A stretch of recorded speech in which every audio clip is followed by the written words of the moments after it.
ja se ne bavim ničim što sam učila i bavim se svim onim što nisam učila.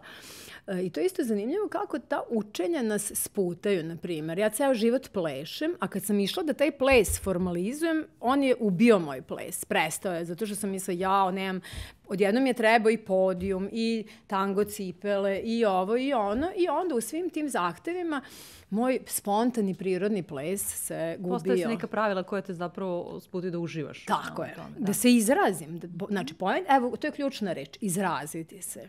Da. Ali kako, jer obično se ne priznaju kao ako ti nemaš diplomu za ne znam šta, ti ne možeš da se baviš time i nisi kadar da to budeš. I kako zapravo, isto sam pročitala, pozivam se opet na tvoju knjigu, Randevu sa muzama, da ti čak i ne ideš ni kod frizera, ta osoba, da je on zapravo vajar, je li tako? Tako je. Kako da verujemo u neformalno samoobrazovanje, ti to zoveš. I kako da i sebi dopustimo da kažemo, ok, ja bez obzira što nemam diplomu da to potvrdim, ja to znam. Jeste to praksa, ali ipak...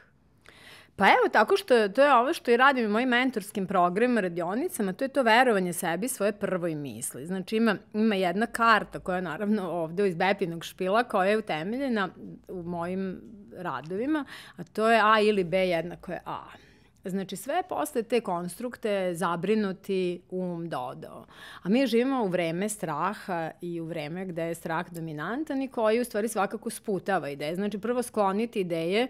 Prvi korak u razvoju ideje je napraviti jedan ambijent podoban za razvoj kao inkubator, ili tako?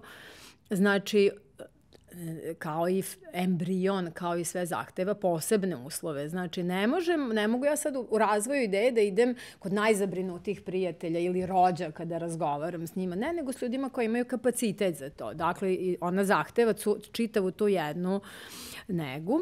Druga stvar jeste ovdje što sve vreme pišem to bepa. Bepa, kad se latinicom napiše, ćirilicom, kad se pročita je vera. Da, i to isto ta jedno, majstor igre, to isto voli da kaže, to je ta vera koja je u stvari esencijalna, znači vera u sebe.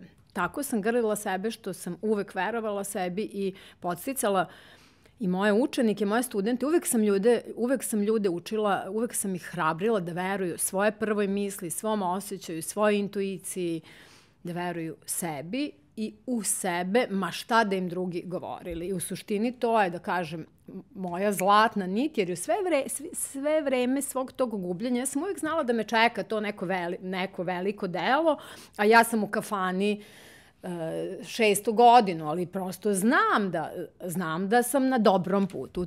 To je poenta. Znači, taj osjećaj da smo na dobrom putu i mi imamo u sebi taj navigacioni sistem koji nas vodi. Tako da, cela ideja jeste da se sklonimo od buke sveta, naročito od te buke koja nas sklanja od sebe i počnemo malim, opet bebi koracima. Sve počinje bebi koracima, a to je tako što ćemo preskočiti da odemo, ne ide nam se na neku kafu. Znate, ne možete odmah verovati u sebe na grande nivou. Prvo je da poveruješ sebi, ne ide mi se na ovu kafu i onda ne odeš na tu kafu i pokaže se da je to ispravno i onda ne odeš, a drugi put odeš pa vidiš da nas nastradaš i počneš da uvažavaš taj svoj glas i onda se on razvija polako i to je možda najznačajniji kapital, mislim ne možda.